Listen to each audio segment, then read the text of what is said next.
भोपाल में रात्रि क्लास चल रहा था। 11 फरवरी 1967 और बात चल रही थी राम बाप के राज्य में तुम कितना सुख पाते हो। ऐसे बाप को याद करना चाहिए ना। भक्ति मार्ग में सब ईश्वर को वारिस बनाते हैं। ईश्वर अर्थ दान पुण्य करते हैं। तो ईश्वर अर्थ क्यों कहते हैं? समझते हैं ईश्वर देंगे, दूसरे जन्म में मिलेगा, तो उनको देते हैं। किस लिए देते हैं? वर्षा लेने के लिए। यहाँ भी डायरेक्ट ईश्वर को देते हो।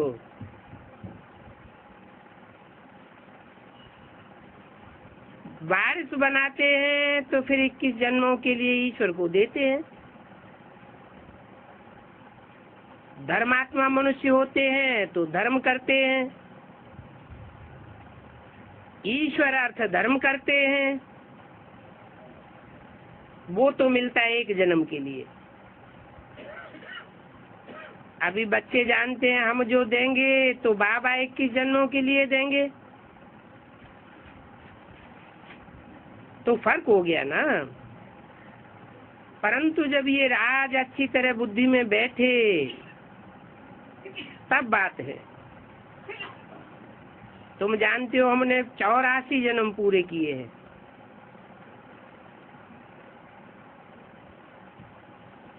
किन बच्चों से बात कर रहे हैं जिन्होंने 84 जन्म पूरे किए हैं।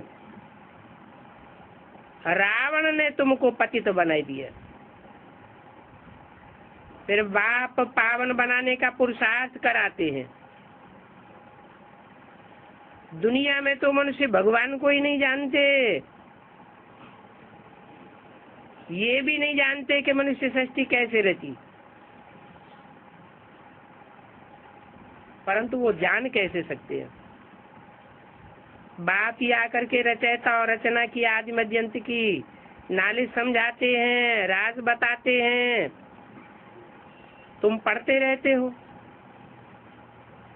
पिछाड़ी में फिर मूल तंत्र तुम्हारी बुद्धि में आ जाएगा। क्या मूल तंत्र होगा? जो बुद्धि में मूल तंत्र बैठ जाएगा वो क्या होगा? एक बात की याद बैठ जाएगी। तो क्या वो सत्युग में चलेगी? है?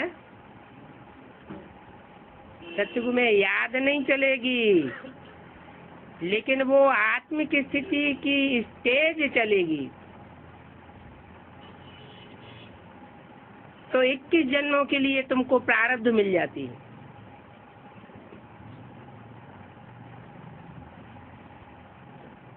अगला रात्रि क्लास है 12/2/67 का। देही अभिमानी रहने का तो बहुत पुरुषार्थ करते हैं। आत्मा इन आर्गन सुधारा आत्माओं से बात करती है और ऐसी रूरियान बाप ही आकर के सिखाते हैं। इस रूरियान में बहुत मेहनत है।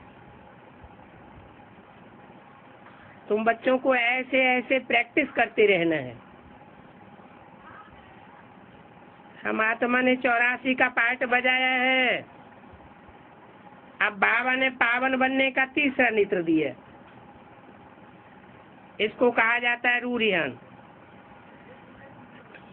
तो देह अभिमान निकल करके आत्मा अभिमानी हो जावे। आत्मा बात कर रही है। आत्मा कहती है बाप का हमको हुक्म मिला हुआ है।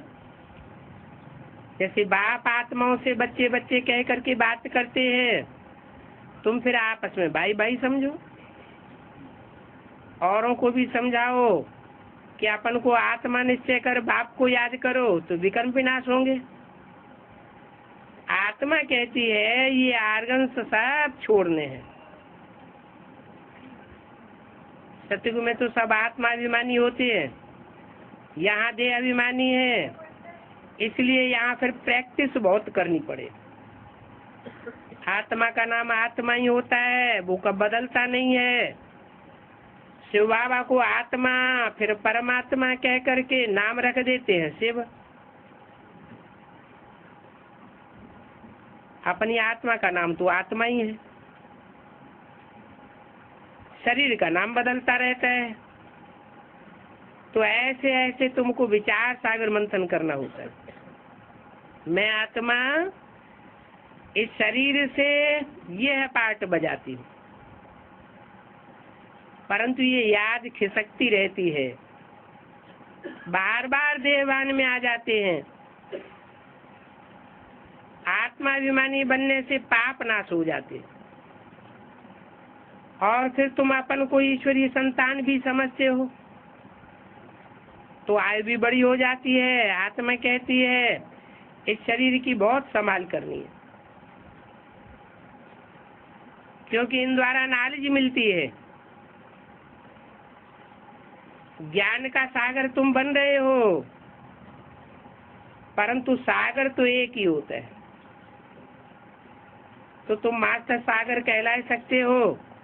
इसको कहा जाता है विचार सागर मंथन करना, जिससे ज्ञान की पॉइंट्स निकलती है। ये निश्चय है, अब ये शरीर छोड़ना है। नंगे आए हैं और नंगे वापस जाना है। ये बहुत प्रैक्टिस करनी पड़े, परंतु ये मुश्किल कोई प्रैक्टिस करते हैं। शरीर छोड़ा हुआ है, ऐसे देही अभिमानी होकर के रहना पड़े। आत्माभिमानी बनना है, फिर भविष्य में भी आत्माभिमानी बनेंगे। वहां देह की परवाह नहीं रहती। शरीरों को तो छूटना ही है। ऐसे ऐसे विचार सागर मंथन करने से अपनी भी उन्नति होती है, खुशी भी होती है। तो आत्माभिमानी होकर रहने से उन्नति बहुत होती है। बाप की भी याद आवेगी। ये पुराना चोला तो अब फेंक देना है और जाना है अपने घर। अभी तुम मेहनत करते हो, जितना इनाम तुमको विश्व की बादशाही में मिलता है उतना और किसी को नहीं मिलता, लेकिन मिलता है नंबरवार पुरुषार्थ अनुसार।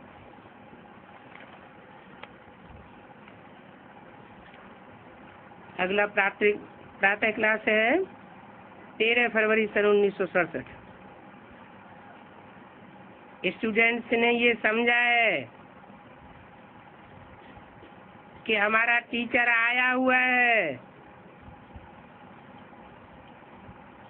ये तो बच्चे जानते हैं वो टीचर बाप भी है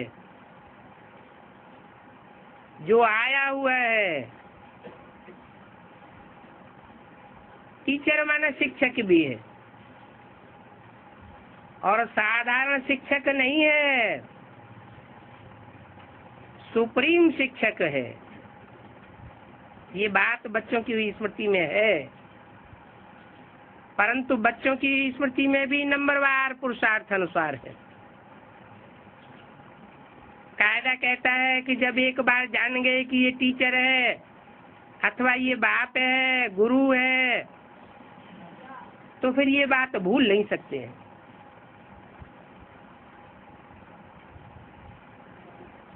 यहाँ भूल जाते हैं, माया बुलाए देती है। अज्ञान काल में कब माया भुलाती नहीं है। वहाँ याद रहता है कि ये हमारा टीचर है, ये हमारा बाप है। बच्चे कभी भूल नहीं सकते कि ये हमारा बाप है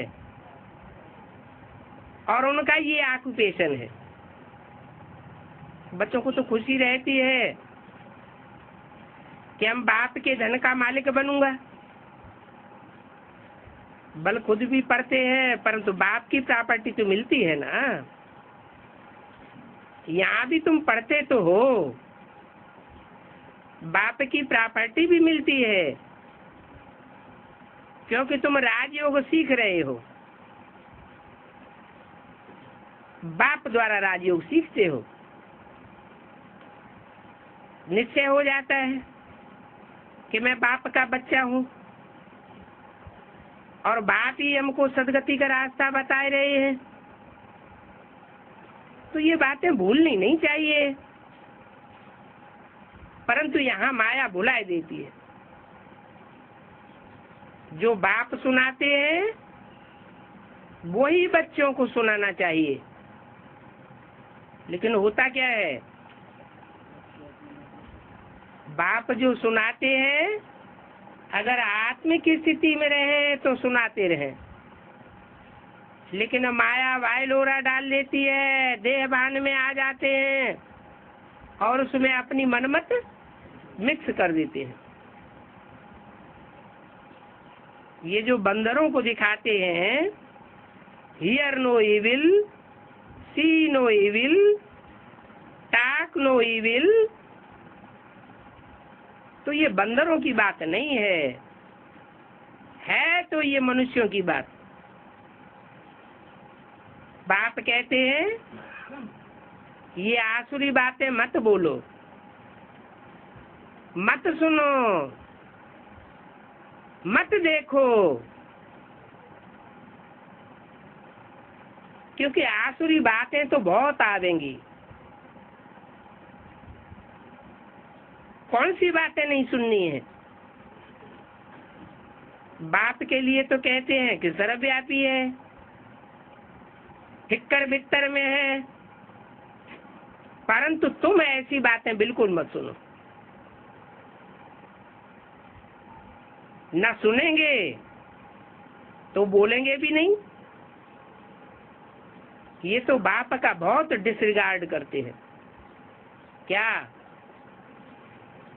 कि बाप है एक व्यापी और उसको अनेकों में व्यापक बनाई देते हैं। आगे से हियर नो इविल, पहले बंदरों का मिसाल बनाते थे, अभी मनुष्यों का भी बनाते हैं। तुम्हारा भी ये नलिनी का चित्र बनाया हुआ है, तो बाप कहते हैं ये ग्लानि की बातें मत सुनो। बाप कहते हैं सबसे जास्ती मेरी ग्लानि करते हैं। कौन? जो बाप के पाठ में अनिश्चय बुद्धि बनाते हैं। बाप कहते हैं मैं हूँ एक व्यापी, लेकिन एक व्यापी को वो सर्वव्यापी बनाते हैं। तुमको मालूम है कृष्ण के भक्त जो होते हैं वो कृष्ण के आगे धूप जगाते हैं, तो राम के भक्त राम का नाक बंद कर देते हैं। एक दो की बदबू बास भी अच्छी नहीं लगती, आपस में जैसे दुश्मन हो जाते हैं। कौन? राम के भक्त और कृष्ण के भक्त। अब तुम तो जानते हो क्या कि राम कृष्ण में आपस में तो लड़ाई होती नहीं है। बाप दादा ने हमें बताया हुआ है कि तुम बाप दादा को अलग अलग करते हो, वो दोनों मिलकर के फिर एक हो जाते हैं।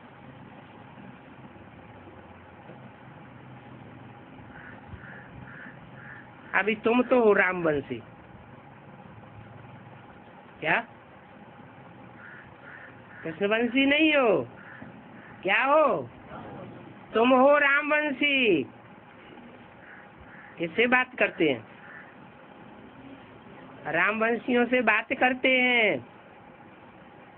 कृष्ण उर्फ दादा लेखराज से बात नहीं करते हैं, लेकिन उनके कान सुनते हैं। वो बीच में सुन लेते हैं। इसलिए मुरली में बोला, मैं तुमसे बात करता हूँ, तुम बच्चों से बात करता हूँ, और ये बीच में सुन लेता है। तो बात किससे की जाती है? हैं? बात उससे की जाती है जो काम पूरा करे। लेकिन बीच में जो सुन लेता है, उससे बात करने का लक्ष्य नहीं है। क्यों? ब्रह्मा को बाबा बेबी कहते हैं, तो बेबी बुद्धि होने के कारण वो काम पूरा नहीं कर सकता। दुनिया तो सारी रावण वंशी है। अरे तुम राम वंशी हो, कृष्ण वंशी नहीं हो। कृष्ण वंशी नहीं हो इतना कहना तो ठीक है, लेकिन सारी दुनिया रावण वंशी है और तुम राम वंशी हो। इसका मतलब कि यज्ञ के आदि में तुम रामवंशी थे और तुमने यज्ञ छोड़ दिया। रामवंशियों ने यज्ञ छोड़ा, फिर कौन कौन बचे हैं? कृष्णवंशी बचे और कोई नहीं बचे। इस्लामी, बौद्धि, क्रिश्चियन आदि सारे ही तो बचे। और किसकी रहबरी में पलते रहे? कृष्ण की रहबरी में पलते रहे। तो सारे कौन वंशी हो गए हैं? सारे ही रावण वंशी हो गए। जब नई दुनिया बनेगी तो कौन से वंशी बचेंगे हैं? सिर्फ सूर्यवंशी बचेंगे। कृष्णवंशी भी नहीं बचेंगे। वो जन्म लेंगे लेकिन बचेंगे नहीं। तो सारी दुनिया रावण वंशी है। यहाँ कोई धूप आदि जगाने की बात नहीं है। क्या बात है फिर? तुम जानते हो बाप को सर्वव्यापी कहने से कितना दुर्गति को पाया है। कह देते हैं ठिक्कर में है, भीतर में है, सब में परमात्मा है। ठिक्कर भीतर माना जिनको ठोकर लगे, थोड़ी सी माया की ठोकर लगती है और ज्ञान में से टूट पड़ते हैं। भीतर माना भीत, दीवाल। ज्ञान के रास्ते में दीवाल बन करके अड़ जाते हैं, न खुद आगे बढ़ते हैं और न दूसरों को ज्ञान सुनने देते हैं। ऐसों में परमात्मा व्यापक बनाई दिया है। कहते हैं ना, तुम्हारी तो ठिक्कर बुद्धि है। ठिक्कर बुद्धि होने से फिर कह देते हैं ठिक्कर भीतर में भगवान है। कौन कहेंगे? जो खुद ठिक्कर भीतर होंगे वो ही कहेंगे कि ठिक्कर भीतर में भगवान है। अब ठिक्कर भीतर में कोई आत्मा थोड़ा ही होती है कि भीत में दीवाल में आत्मा होती है। मुसलमानों में क्या दिखाते हैं? काबा में संग या शब्द बनाया हुआ है, वहां ले जाकर के शिवलिंग का पत्थर दीवाल में जड़ दिया है। तो दीवाल के अंदर कोई आत्मा होती है क्या? नहीं। ये कहाँ की यादगार बनाई दी है? क्या संगम युग की यादगार? कि यहाँ कोई भीतर बुद्धि आत्मा होगी जो दीवाल बन करके खड़ी होती है,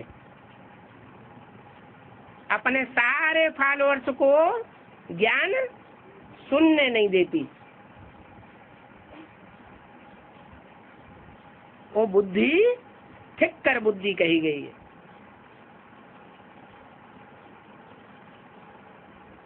उनमें ठिक्कर भरे हुए हैं, ज्ञान रतन नहीं भरे हुए हैं, पत्थर हैं। पत्थर बुद्धि बनाए देते हैं। किसको? किसका गायन है? पत्थर बुद्धि का। बात एक ही है। अहिल्या क्यों बन गई पत्थर बुद्धि? क्योंकि बाप के सामने जानती थी कि ये सर्प है,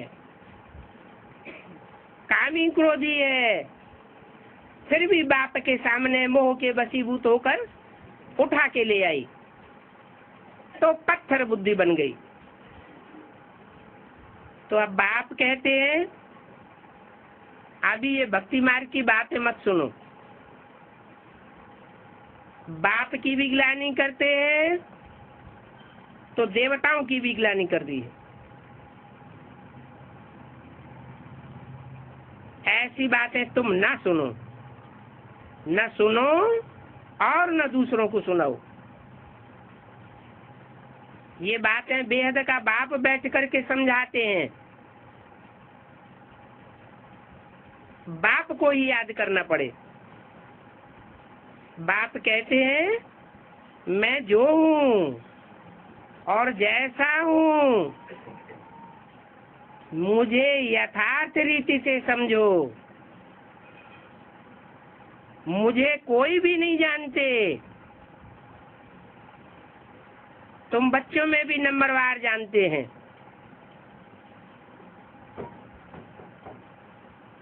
बाप को यथार्थ रीति याद करना पड़े। जानेंगे तभी तो याद करेंगे। वो बाप भी तो इतनी छोटी सी बिंदी है, यानी छोटी सी बूंदी में सारा पार्ट भरा हुआ है। तो यथार्थ रीति बाप को जान करके और याद करना है। अपने को भी आत्मा समझना है। बल हम बच्चे हैं, परंतु ऐसे नहीं कि बाप की आत्मा बड़ी है और हमारी आत्मा छोटी है। बड़ी क्यों बनाई दी? शिवलिंग बड़ा बनाते हैं और शालिग्राम छोटे छोटे बनाए देते हैं। ये यादगार ऐसे क्यों बनाई है? क्योंकि बड़ा काम किया है तो बड़ा लिंग बनाई दिया है, छोटा काम किया है तो शालिग्राम छोटा बनाई दिया। बल बाप नॉलेजफुल है, नॉलेजफुल है, परंतु आत्मा कोई छोटी बड़ी नहीं होती है। तुम्हारी आत्मा भी तो नॉलेज रहती है ना, परंतु तुम्हारी आत्मा में नंबरवार रहती है। कोई भी स्कूल में नंबरवार पास होते हैं, जीरो नहीं होते। कुछ न कुछ कम मार्क्स ले लेते हैं। बाप कहते हैं मैं जो तुम्हारा ये है, मैं जो तुमको ये ज्ञान सुनाता हूँ ये तो प्रायः लोप हो जाता है। क्यों लोप हो जाता है?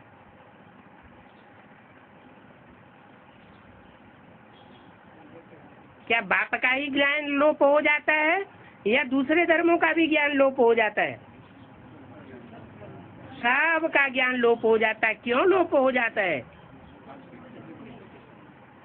नहीं, क्योंकि विनाश एक ऐसा एक्सीडेंट है, बड़ा एक्सीडेंट, कि जिसके बाद कुछ भी याद नहीं रहता। जो आत्म की स्थिति की प्रैक्टिस कर लिए है बस वो याद रहती। जैसे लौकिक दुनिया में कोई को हेमरेज हो जाता है या एक्सीडेंट कोई ऐसा हो जाता है तो आगे के जीवन में कुछ भी याद नहीं रहता। तो ये ज्ञान भी प्राय लोप हो जाता। फिर भी देखो चित्र आदि तो रहते हैं ना, शास्त्र भी भक्ति मार्ग में बनावेंगे। चित्र कहाँ रहते हैं? सतयुग त्रेता में लक्ष्मी नारायण राम सीता के चित्र तो रहेंगे, लेकिन वहाँ ज्ञान नहीं रहेगा। बाद में जो शास्त्र बनाते हैं चित्रों के आधार पर, द्वापर युग में पहले क्या बनाते हैं? पहले शास्त्र बनाते हैं कि पहले चित्र बनाते हैं? पहले बीज चित्र बनाए जाते। अजंता, एलोरा, एलिफेंटा की गुफाएं तैयार होती हैं और उनमें बीज चित्र तैयार होते हैं। उन चित्रों के आधार पर बाद में फिर शास्त्र तैयार होते हैं, 100-200 साल के बाद। लेकिन उस भक्ति मार्ग में जो भी शास्त्र है उनमें सब गपोड़े भरे हुए। माना जो भीत चित्र थे उनमें फिर भी सच्चाई थी। चित्रकारों ने अपनी भावना से ओतप्रोत हो करके जो चित्र बनाए, उन चित्रों में सच्चाई थी। माने द्वापर युग के आदि में जो भी शास्त्र आदि होते हैं, चित्र आदि होते हैं, उनमें सच्चाई होती है। बाद में उनका इंटरप्रिटेशन बदलता जाता है। अभी तो देखो गपोड़े ही गपोड़े हैं। ईश्वर को सर्वव्यापी कहना ये कितनी बड़ी ग्लानि की बात है। द्वापर के आदि में जो वेद बनाए गए, उन वेदों में भी एक ऋचा है, हे ईश्वर हम तुमको पहले सर्वव्यापी नहीं समझते थे, अभी सर्वव्यापी समझते हैं। तो उससे क्या साबित होता है कि द्वापर के आदि में भगवान को सर्वव्यापी नहीं समझते थे। ऐसी बातें सुनने से हमें कान बंद कर देना चाहिए। क्यों? कान क्यों बंद कर देना चाहिए? अरे हर जगह भगवान ही भगवान दिखाई पड़ेगा। हर जगह क्या है? हाँ, हर जगह भगवान दिखाई पड़ेगा तो सब भगवानों की बात माननी पड़ेगी। एक ही भगवान दिखाई पड़ेगा तो एक की ही बात मानेंगे, एक की ही याद करेंगे। एक की याद करने से बुद्धि सात्विक बनेगी। अनेकों का ज्ञान सुनने से ज्ञान विविचारी बन जाएगा। तो बाप आत्माओं को कहते हैं हियर नो इविल। इस आसुरी दुनिया को क्या देखना है? इस शीशी दुनिया से आंखें बंद कर लेनी है। अभी आत्मा को स्मृति आ गई है कि ये तो पुरानी दुनिया है। बाप आए हैं नई दुनिया की स्थापना करने। इस पुरानी दुनिया से हमें कनेक्शन नहीं रखना है। आत्मा में जो बुद्धि है उस बुद्धि को अभी स्मृति आ गई है कि इस दुनिया को हमें देखते हुए भी नहीं देखना है। अपने शांति धाम को देखना है और सुख धाम को देखना है। आत्मा को ज्ञान तीसरा नेत्र मिला है तो वो स्मरण करना है। भक्ति मार्ग में भी सुबह उठ करके माला फेरते हैं और सुबह का मुहूर्त बहुत अच्छा समझते हैं। तुम्हारा है ब्राह्मणों का मुहूर्त, ज्ञान की बातें करना। जो फिर भक्ति मार्ग में चलती रहेंगी। यहाँ तुम्हारी बुद्धि में जो बातें चलती है वो ही बातें फिर भक्ति मार्ग में भी उभरती रहेंगी। यहाँ जितनी मनमत मिक्स करते रहेंगे वहां भी उतनी मनमत मिक्स करेंगे। ब्रह्मा भोजन की भी महिमा है। ब्रह्म भोजन नहीं है, ब्रह्मा भोजन है। तुमको भी कोई ब्रह्मा कुमारियों के बदले ब्रह्म कुमारियां कह देते हैं। समझते नहीं है कि ये ब्रह्मा के बच्चे हैं। ब्रह्म को वो भगवान समझते हैं, तो कह देते हैं ब्रह्म कुमार ब्रह्म कुमारी। अरे ब्रह्म तो तत्व है, ये जड़ तत्व है, ये रहने का ठिकाना है। उनकी क्या महिमा होगी? महिमा तो चैतन्य की होती है, जड़त्व की तो महिमा नहीं होती।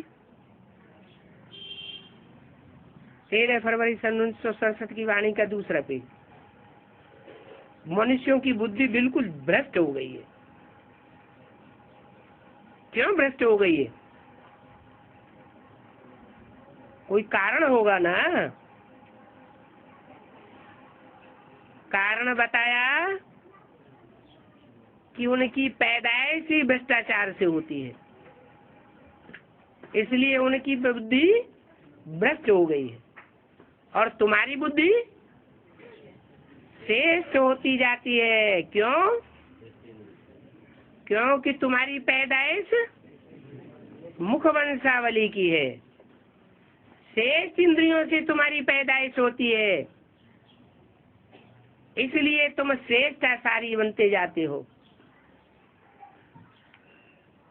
श्रेष्ठाचारी और भ्रष्टाचारी ये कहा तो जाता है ना। क्यों कहा जाता है? भ्रष्ट इंद्रियों से जन्म लेते हैं तो भ्रष्टाचारी कहा जाता है। श्रेष्ठ इंद्रियों से देवताएं जन्म लेते हैं तो उन देवताओं को श्रेष्ठाचारी कहा जाता है। अभी भक्ति मार्ग में देखो कितनी ग्लानि करते हैं। बाप भी आकर के उलाहना देते हैं कि तुम एक तरफ पूजा भी करते हो उन्हीं देवताओं की, और दूसरी तरफ फिर सबकी ग्लानि भी करते जाते हो। या तो पूजा न करो और या तो ग्लानि न करो। फिर ऐसा क्यों करते हैं? हैं? पूजा भी करते हैं फिर ग्लानि भी करते हैं, ऐसे क्यों? क्या कारण है? हाँ, जो क्रिश्चियंस आते हैं वो क्रिश्चियंस राम की ग्लानि करते हैं, कृष्ण की ग्लानि करते हैं, और ग्लानि सुना सुना के हम उनके संग के रंग में आ जाते हैं। जब हम उनके संग के रंग में आ जाते हैं तो बुद्धि हमारी कन्वर्ट हो जाती है। उन्हीं देवताओं की हम पूजा करते रहे और उन्हीं की फिर ग्लानि करके अपना धर्म ही कन्वर्ट कर लेते हैं। ये सब शूटिंग कहाँ होती है? हैं? होनी है या हो रही है या हो चुकी है? हो रही है। तो देखो सब की ग्लानि करते रहते हैं। ग्लानि करते करते तमो प्रधान बन गए। देवताओं की ग्लानि न की होती, भगवान की ग्लानि न की होती तो इतने तमो प्रधान नहीं बनते। अभी देखो कितने तमो प्रधान बन गए हैं। तुम उनको सच्ची बात सुनाओ तो कान बंद कर लेंगे। जैसे कि सुनते हुए भी नहीं सुनते। अब ये तमो प्रधान तो बनना ही है। सतो प्रधान के बाद फिर सतो रजो तमो में जरूर आना होता है। ये चक्कर फिर जरूर रिपीट होगा। जब कोई बड़े आदमी आते हैं तो उनको चक्कर पर जरूर समझाना है। ये चक्र 5000 वर्ष का है। इस चक्र के ऊपर बहुत अटेंशन देना है। रात के बाद दिन जरूर होता है।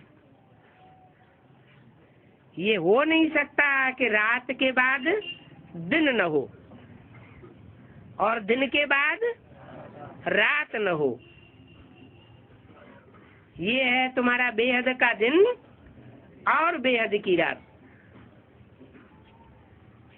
कलयुग के बाद सतयुग जरूर आना है। ये वर्ल्ड की हिस्ट्री जाग्राफी रिपीट होती है। तो बाप समझाते हैं, मीठे मीठे बच्चे अपन को आत्मा समझो। आत्मा ही सब पार्ट बजाती है, सब कुछ करती है। ये बात किसी को पता नहीं है। अगर हम पार्टधारी हैं तो नाटक की आदि मध्य अंत को जरूर जानना पड़े।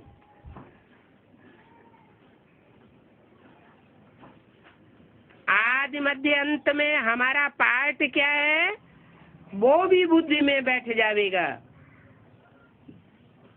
वर्ल्ड की हिस्ट्री जाग्राफी रिपीट होती है तो ये जरूर ड्रामा ठहरा। ड्रामा के जो एक्टर्स होते हैं उनको अपना पार्ट याद रहता है ना। कोई कोई तो अपना पार्ट भी याद कर लेते और दूसरों का पार्ट भी याद रहता है। दूसरों को भी इशारा देते कि ऐसे नहीं बोलो, ऐसे नहीं करो, ऐसे करो। तो ये ड्रामा है। सेकंड बाय सेकंड वो रिपीट होगा। जो पास्ट हो गया है वो ही रिपीट होना है। ये बातें और कोई समझा ही नहीं सकता। कम बुद्धि वाले हमेशा नापास होते हैं। नापास होते हैं तो उनके जन्म कम होते जाते हैं। फिर टीचर भी क्या कर सकते हैं। टीचर को कहेंगे कि कृपा करो व आशीर्वाद करो। ये तो पढ़ाई है। इस गीता पाठशाला में ये भगवान राजयोग पढ़ाते हैं। कलयुग को बदल करके फिर सतयुग जरूर बनना है। ड्रामा अनुसार बाप को भी आना है। जरूर आना है। बाप कहते हैं मैं कल्प कल्प संगम युग पर आता हूँ। और कोई थोड़े ही कह सकते हैं कि मैं सृष्टि की आदि मध्य अंत का ज्ञान सुनाने आया हूँ। वो तो आपन को शिवो हम कह देते हैं, परंतु सिर्फ कहने मात्र से क्या होगा। शिवो हम हो जाएंगे क्या। शिवो हम माना क्या है। शिवो हम माना मैं कल्याणकारी हूँ। मैं जो भी बोलता हूँ वो उसमें कल्याण ही कल्याण होगा। मैं जो भी सोचता हूँ संकल्प करता हूँ उसमें कल्याण ही कल्याण भरा हुआ है। मैं जो भी करता हूँ उस करनी में कल्याण ही कल्याण भरा हुआ है। अकल्याण हो नहीं सकता। वो तो शिवो हम कह देते हैं, परंतु कुछ भी परिवर्तन कल्याण का होता नहीं है। शिव बाबा तो आते हैं पढ़ाने के लिए, सहज राजयोग सिखाने के लिए आते हैं। वो तो जो योग सिखाते हैं वो भी कठिन सिखाई देते हैं। हाथ पांव उल्टे करो, श्वास प्रश्वास रोको, कैसी कैसी क्रियाएं प्रक्रियाएं हठ योग की सिखाते हैं। बाप तो आकर के सहज सहज चलाते हैं। कोई भी साधु संत आदि को शिव भगवान नहीं कह सकते हैं, ऐसे बहुत कहते हैं। हम राम हैं, हम कृष्ण हैं, हम लक्ष्मी नारायण हैं। कहाँ कहते हैं? 2500 वर्ष के ड्रामा में। यहाँ संगम युग में भी ऐसे बहुत निकल पड़े हैं जो कहते हैं हम कृष्ण हैं, हम राम सीता हैं। औरंगाबाद के पास विधुना गांव, उसमें एक भाई है, 9 दिन की भट्टी कंपनी से करके गया और वहां जाके एडवर्टाइजमेंट कर दिया कि मैं गुफा में 9 दिन तपस्या की, उसके बाद मुझे ज्ञान प्राप्त हो गया। ज्ञान क्या प्राप्त हो गया? मैं राम हूँ और मेरी युगल सीता है। और गीता पाठशाला खोल के बैठ गया। और जो भी आत्माएं तैयार होती हैं उनको माउंट आबू ले जाता है।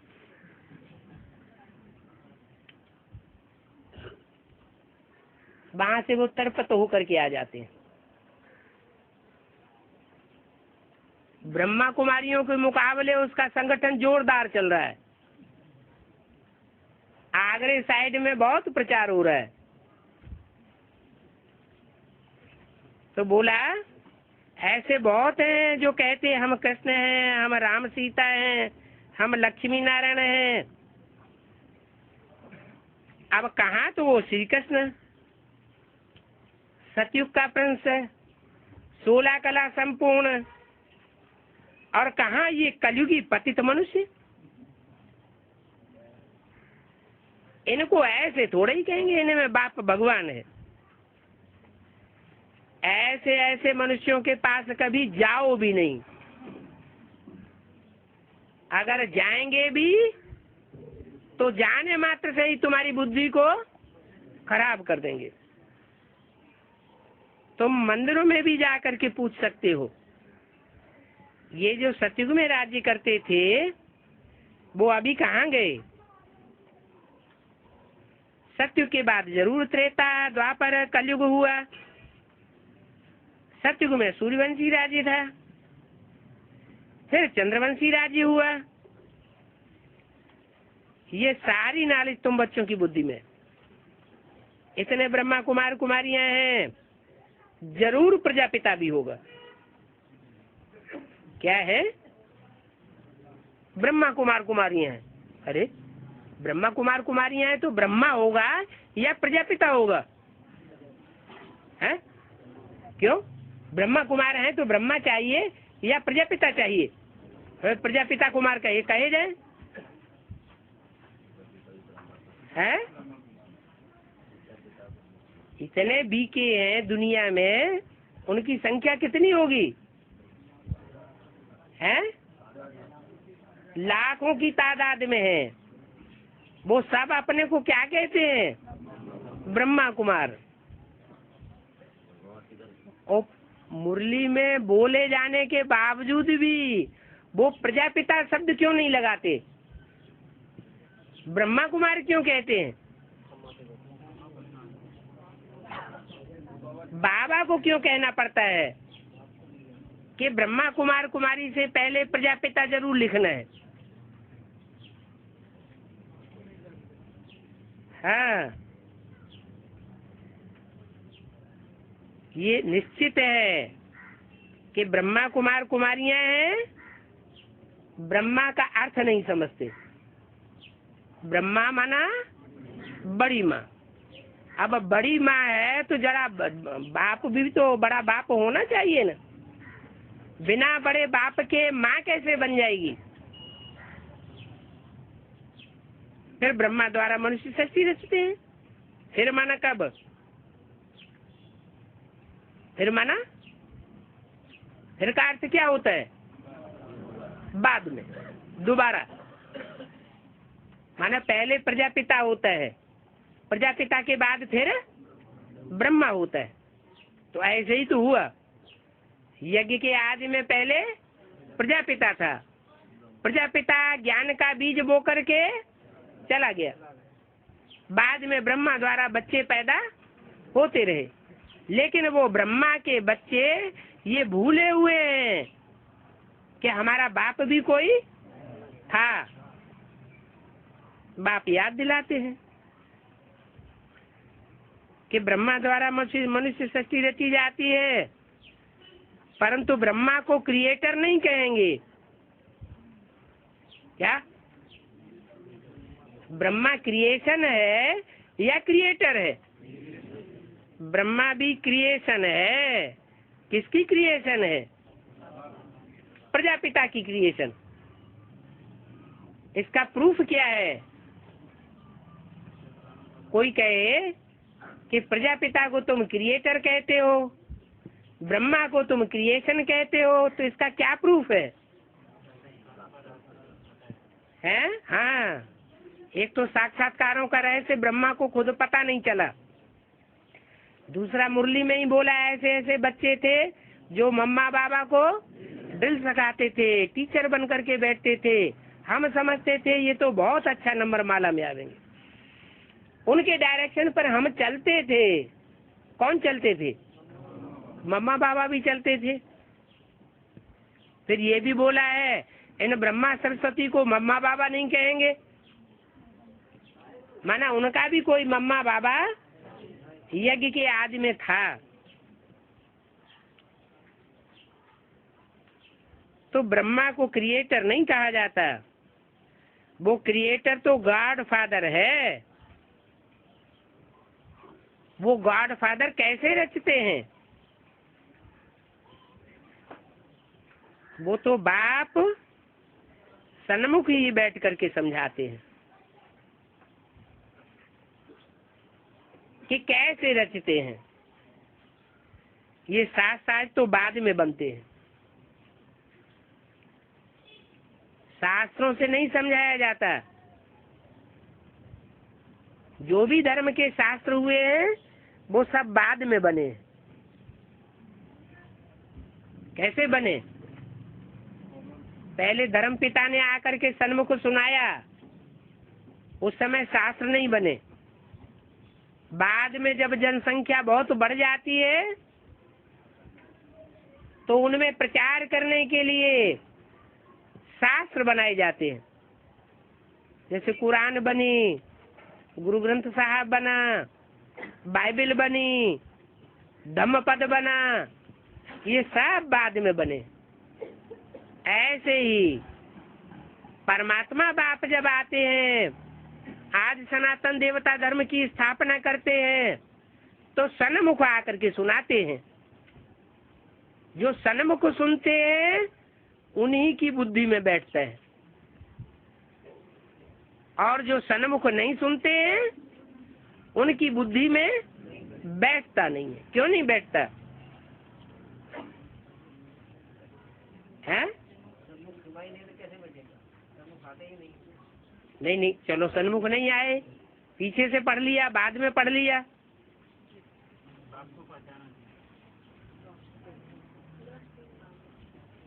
बाप को पहचाना नहीं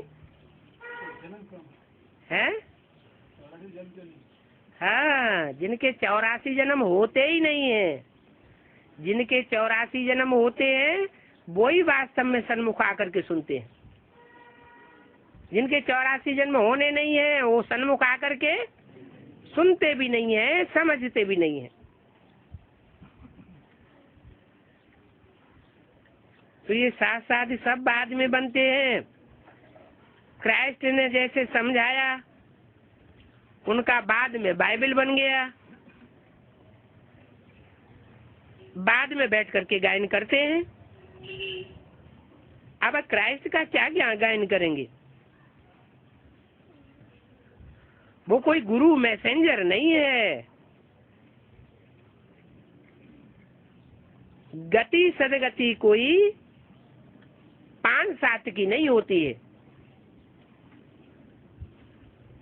वो गति सदगति करने वाला सर्व का सदगति के दाता गाया हुआ है। वो सर्व का लिबरेटर एक है। वो पतित पावन बाप गाया हुआ है। उनको ही सब याद करते हैं। किनको? उनको याद करते हैं, माना इनको ब्रह्मा को याद नहीं करते। ब्रह्मा को किस लिस्ट में डाल दिया है? धर्म पिताओं की लिस्ट में डाल दिया। जैसे धर्म पिताएं होते हैं, वो भी आकर कुछ न कुछ सुनाते हैं, लेकिन वो सदगति नहीं करते। ऐसे ही ब्रह्मा भी, उनके द्वारा भी सुनाया तो गया, लेकिन किसी की बुद्धि में कुछ भी बैठता नहीं है।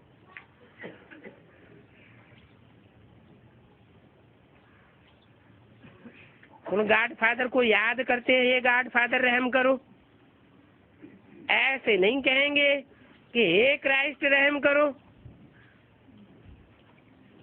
क्योंकि फादर तो एक ही होता है ना।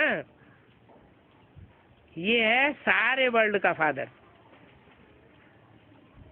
ऐसे नहीं ब्रह्मा कुमार कुमारियों का ही फादर है, क्रिश्चियंस का ही फादर है, नहीं, सारी ह्यूमैनिटी का फादर है। मनुष्यों को पता ही नहीं है कि सर्व के दुखों को दूर करने वाला एक है। बाप बैठ समझाते हैं, तुम 84 जन्म कैसे कैसे लेते हो, हैं? 84 जन्म कैसे कैसे लेते हो, ये बाप बैठ समझाते हैं। कहाँ समझा रहे हैं? अव्यक्त वाणी में तो बोला, मैं बोर्ड पर या कागज पर लिख करके नहीं बताऊंगा कि तुम कैसे कैसे क्या क्या पार्ट बजाते हो। और यहाँ मुरली में बोला कि बाप बैठ समझाते हैं कि तुम 84 जन्म कैसे कैसे लेते हो। ये दो बातें नहीं हो गई हैं? हाँ, प्रोसीजर बताए देते हैं। इस प्रोसीजर से मनन चिंतन मंथन करोगे तो तुम्हारे 84 जन्म भी क्लियर हो जाएंगे। एक एक का बैठ 500 करोड़ एक्टर्स हैं, एक एक का बैठ बाप थोड़े ही बतावेंगे। तो कोई कोई भगवान निकल पड़ते हैं, कहते हैं तुम्हारा भगवान तो झूठा है, इतने साल हो गए नाक रगड़ते हुए, अभी तक कोई का पार्ट ही क्लियर नहीं हुआ। हम तो देखो कितनों के पार्ट क्लियर कर दिए।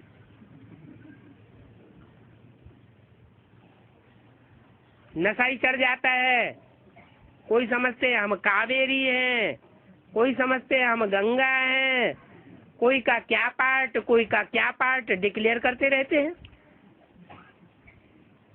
बाप कहते हैं बुद्धिमान बाप के बच्चे भी बुद्धिमान होते हैं। किसी के कहने से कुछ नहीं मानेंगे। कब मानेंगे? प्रूफ चाहिए। सिर्फ कहने मात्र से मान लेना, ये तो सुनी सुनाई बातों से दुर्गति पाना हो गया। हर बात का प्रूफ चाहिए। अपना भी पार्ट अगर कुछ क्लियर होता है तो उसका भी प्रूफ चाहिए। अब ये दुनिया तो है ही तमो प्रधान, जर्जरीभूत अवस्था को पाई हुई है। सृष्टि भी पुरानी है और मनुष्य भी तमो प्रधान बन गए हैं। ये है ही iron age world. Golden age Satyug में थी, अभी फिर जरूर होगी। ये सब तमो प्रधान दुनिया विनाश हो जाएगी,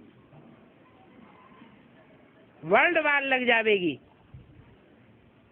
अनेक प्रकार की कुदरती आपदाएं आती रहेंगी। समय तो पड़ा है। कितनी मनुष्य सृष्टि वृद्धि को पाई हुई है।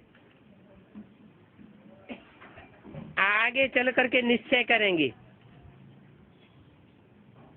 जब निश्चय करेंगे तो फिर जांच करेंगे। किस बात की? किस बात की जांच करेंगे? कि भगवान आया हुआ है या नहीं आया हुआ है। ये भगवान के बच्चे हैं या जैसे हम हैं वैसे ही हैं, जांच करेंगे। तुम तो कहते रहते हो कि भगवान आया हुआ है, वो तो मानते नहीं है। तुम 30 वर्ष से कहते आए हो क्या कि भगवान आया हुआ है, दुनिया तो मानती नहीं। और अब कितने साल हो गए? अब 70 साल हो गए और तुम अभी भी कह रहे हो कि भगवान आया हुआ है। जो 30 साल पहले कह रहे थे वो भी अब तुम्हारी बात नहीं मानते। तुम कहते हो भगवान आया हुआ है, जो 30 साल पहले कहते थे कि भगवान आया हुआ है वो अब इस बात को मानने के लिए तैयार नहीं।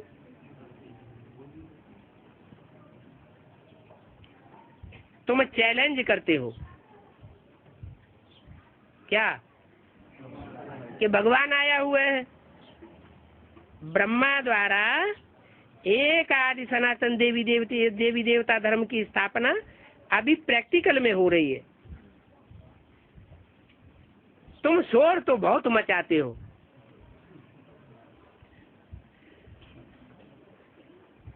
परंतु बंदरों को सुनने में अजून देरी बहुत है?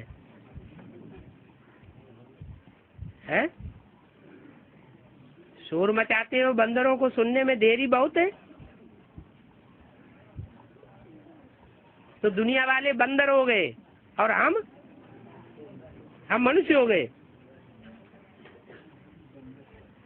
बंदर अगर शोर मचाएंगे कि भगवान आया हुआ है तो आवाज फैल जाएगा क्या? आवाज कब फैलेगा?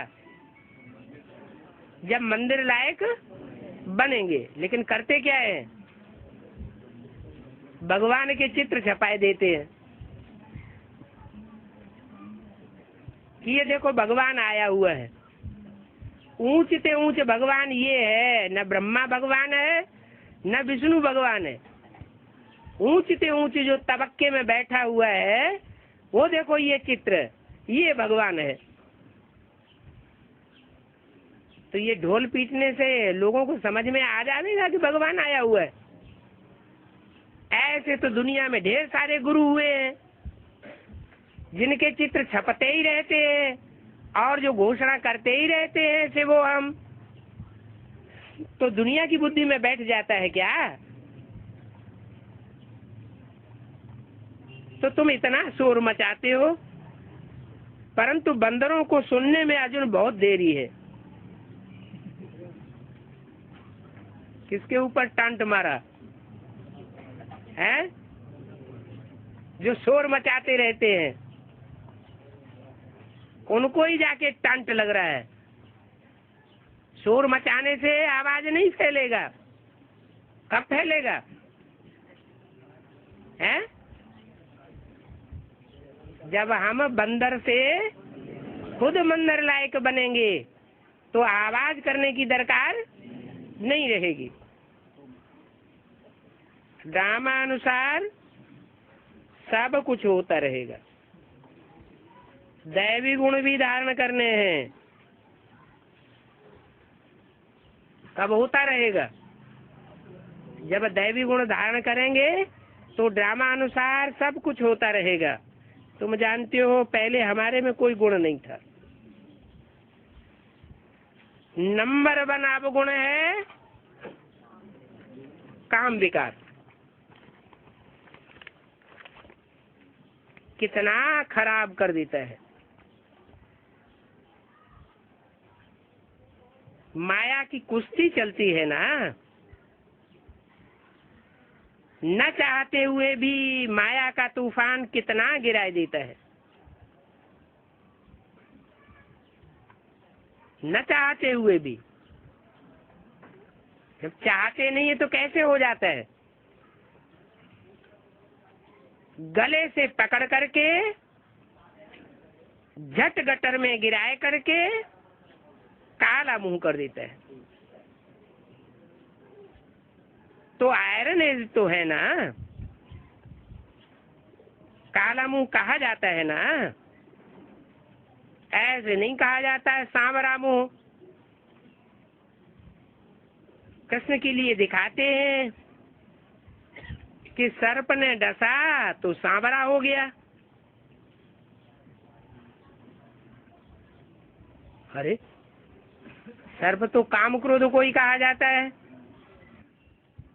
तो सर्प ने डसा उनको सांवरा कहते हैं, और साधारण मनुष्य मात्र के लिए कहते हैं काला मुंह किया। ये अंतर क्यों रख देते हैं? हाँ, कृष्ण का रिगार्ड रखने के लिए कहते हैं सांवरा है। अगर काला मुंह दिखावेंगे तो उनकी इज्जत चली जावे कि तुम जो कहते हो भगवान आया हुआ है, ये रंग बात है।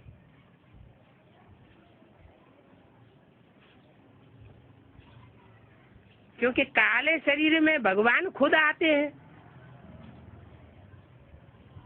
तो काले शरीर में आकर के संसार की बुद्धि में ये बैठ जाएगा कि भगवान आया हुआ है। कब बैठेगा? जब कलमुहा खुद गोरा बने, श्याम से सुंदर बने, तो बाप कहते हैं मुझे याद करो। क्या? इसे सबको याद न करो, सबको याद न करो, किसको याद करो? शिव को याद करो, तो तुम्हारे विक्रम विनाश हो जाएंगे और तुम विश्वपुरी के मालिक बन जाएंगे। होता क्या है, 63 जन्मों से देहधारियों से प्रीति लगाने की टेव पड़ी हुई है। तो जिस पतित तन में, चाहे वो कृष्ण का हो, चाहे वो राम का अंतिम चोला हो, उसमें जब शिव प्रवेश करते हैं तो लगाव किससे लग जाता है? शिव की आत्मा से लगाव लगता है या देहधारी आत्मा से लगाव लग जाता है? लगाव किससे लग जाता है? शिव से, सबसे लगाव लग जाता है। तो देहधारी से लगाव लगने के कारण जो राम और कृष्ण के भगत हैं वो फिर एक दूसरे की नाक बंद कर देते हैं, आपस में लड़ाई लड़ते रहते हैं, जबकि ये लड़ाई लड़ने की दरकार नहीं है। ये ज्ञान की बातें हैं, समझने की बातें हैं। क्या? चाहे राम हो और चाहे कृष्ण हो, दोनों ही मिलकर के जो पार्ट बजाते हैं वो हीरो हीरोइन का पार्ट है। उन दोनों के पार्ट से ही भगवान साबित होगा, नहीं तो भगवान साबित नहीं होता है। ओम शांति।